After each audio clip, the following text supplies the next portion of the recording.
Hi dear student, welcome to BASE English academy under supervision advocate Ratan Kumar. Dear student, जैसा कि आप जानते हैं कि सेंटेंस कैसे बनाया जाता है मैं आपको सिखा चुका हूँ और प्रेजेंट के टेंस भी हम तमाम पढ़ चुके हैं।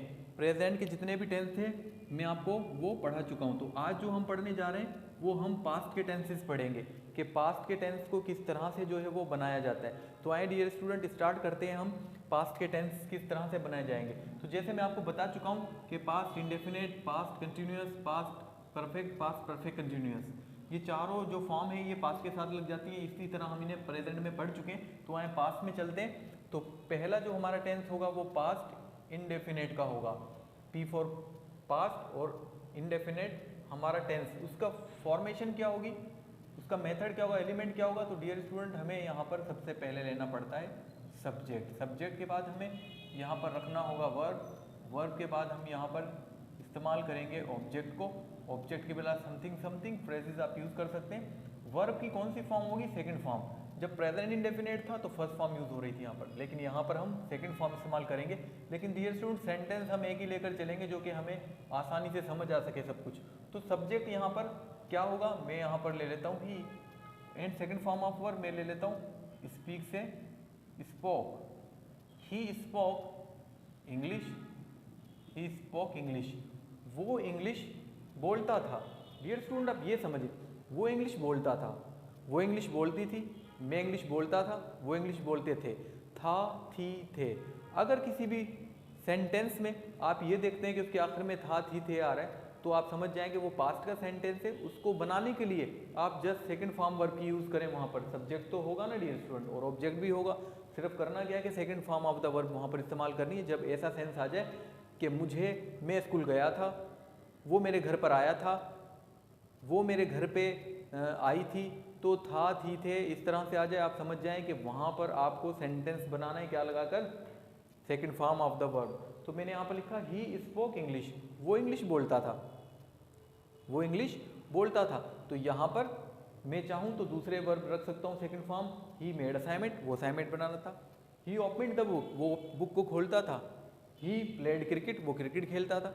तो इस तरह से डियर स्टूडेंट बहुत से आप सब्जेक्ट ले सकते हैं और बहुत सारे वर्ब का इस्तेमाल और ऑब्जेक्ट। तो बहुत आसान होते हैं ये टेंसेस, लेकिन डियर स्टूडेंट बहुत इंपॉर्टेंट भी होते हैं। अगर आपको टेंस नहीं आते तो आप किसी भी सेंटेंसेस को प्रॉपरली जो है वो लिख नहीं पाएंगे, ना ट्रांसलेट कर पाएंगे और ना उन्हें समझ पाएंगे। तो टेंसेस पढ़ना बहुत इंपॉर्टेंट होता है, क्योंकि टेंसेस जो है हमारा बेस है। अगर टेंसेस नहीं आएंगे तो हमें आगे की इंग्लिश समझ नहीं आने वाली। जो हमारी मॉडर्न इंग्लिश, एडवांस इंग्लिश होगी वो आपको समझ में नहीं आएगी। तो टेंस पर आपका कमांड, आपका ग्रिप बहुत ज़रूरी है। तो स्टूडेंट देखें यहाँ पर ये पास्ट इंडेफिनिट में क्या हुआ, सेकंड फॉर्म का इस्तेमाल।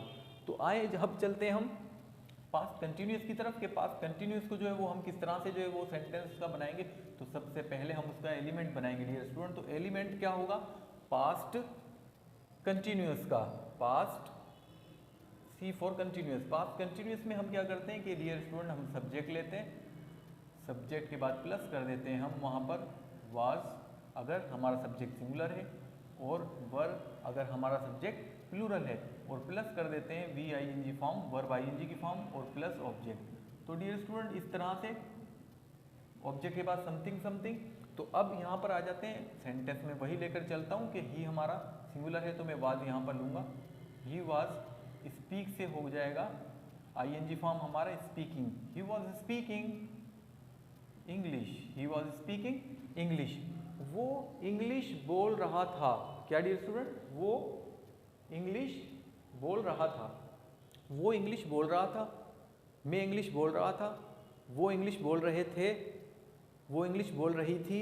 तो डियर स्टूडेंट, रहा था, रही थी, रहे थे, जब इस तरह से उर्दू में लग कर आ जाए तो आप वहाँ पर समझ जाएं कि ये सेंटेंस हमारा पास्ट कंटिन्यूस का टेंस है। कौन सा टेंस है, पास्ट कंटिन्यूस।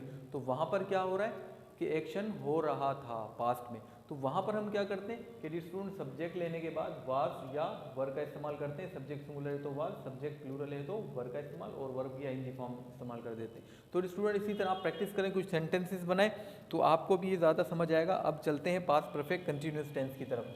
तो पास्ट परफेक्ट कंटिन्यूस में क्या है डियर कि सबसे पहले तो हम पास्ट परफेक्ट कंटिन्यूस का एलिमेंट हम पढ़ लेते हैं। पास्ट कंटिन्यूस टेंस का एलिमेंट, तो पास्ट कंटिन्यूस हो चुका है। अब आ जाते हैं पास्ट परफेक्ट के लिए। तो पास्ट परफेक्ट के लिए एलिमेंट सब्जेक्ट के बाद हमें हेड लगाना होता है प्लस वर्ब लगाना होता है, लेकिन वर्ब की थर्ड फॉर्म का इस्तेमाल किया जाता है और उसके बाद हम ऑब्जेक्ट लगा देते हैं और समथिंग समथिंग कुछ फ्रेजेस वगैरह इस्तेमाल कर सकते हैं। तो आ जाए subject, head, third form, object. यहाँ पर मैं ले लेता हूँ ही और यहाँ पर लिखता हूँ हेड। ही हैड स्पीक की third form spoken. He had spoken English. Dear student, मैं एक वर्ब को इस तरह चला रहा हूँ कि एक वर्ब को ही रखकर चला रहा हूँ सेंटेंसेस के अंदर कि आपको आसानी से जो है मेरे सारे लेक्चर समझ आ सकें। और उसके बाद वर्ब तो आप इतने लगा सकते हैं अपनी तरफ से, मैंने आपको पहले लेक्चर में बता दिया वर्ब किस तरह पहचाने जाते हैं। और ये जो है ये कांस्टेंट फिगर के ये चीज़ें आती हैं, हेड आता ही आता है पास्ट परफेक्ट के अंदर। तो डियर स्टूडेंट यहाँ पर अब देखें हम तो क्या है, ही हैड स्पोकन इंग्लिश। वो इंग्लिश बोल चुका था, वो इंग्लिश बोल चुका था। मैं इंग्लिश बोल चुका था, वो इंग्लिश बोल चुके थे।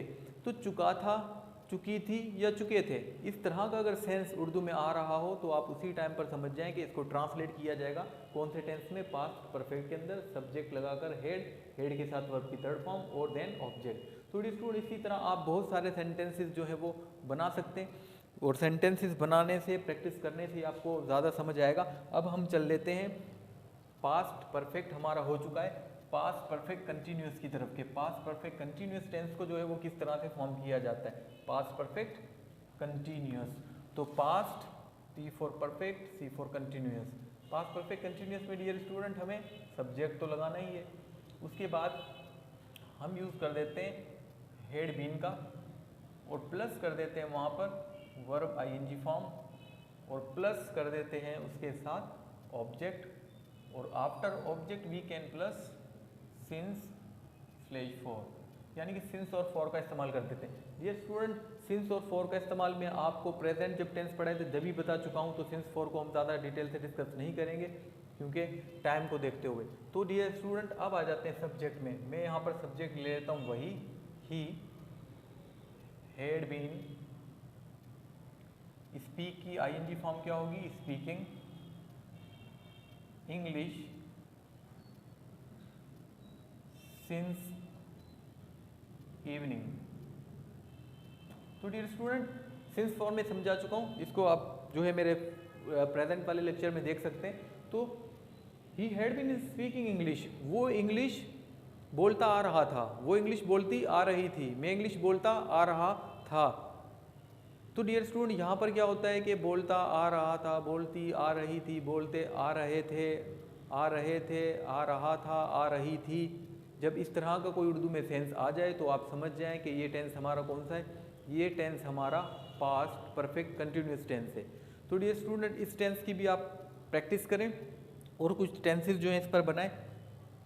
और डियर स्टूडेंट एक और भी बात याद रखें कि जैसे मैं आपको बता चुका हूँ कि प्रेजेंट में ये 4 फॉर्म लगती हैं, पास्ट में भी इसी तरह से ये 4 फॉर्म लगाई जाती हैं। तो आप कोशिश करें कि जितना हो सके घर पे प्रैक्टिस करें, टेंसेस बनाएं और उनकी साथ में उर्दू भी लिखें। एक सेंटेंस बनाएं आप, शी स्पीक्स इंग्लिश, तो उसकी उर्दू ज़रूर लिखें। ही प्लेड क्रिकेट, तो उसकी उर्दू ज़रूर लिखें। और जैसे मैं उर्दू में आपको लेक्चर में बताता जा रहा हूँ, आप इन चीज़ों को ध्यान में रखें कि उर्दू अगर ये आएगी तो उसकी इंग्लिश इस वाले टेंस में हमें करनी होती है। तो डियर स्टूडेंट ये हमारे पास्ट टेंस का लेक्चर था जिसमें हमने पास्ट के तमाम जो टेंसेस थे उनको कवर कर लिया, वो समझ लिया अच्छी तरह से कि किस तरह से वो फॉर्म किए जाते हैं, बनाए जाते हैं। तो डियर स्टूडेंट मेरे चैनल को सब्सक्राइब करें, लाइक करें और बेल का आइकॉन ज़रूर प्रेस करें। Thank you very much.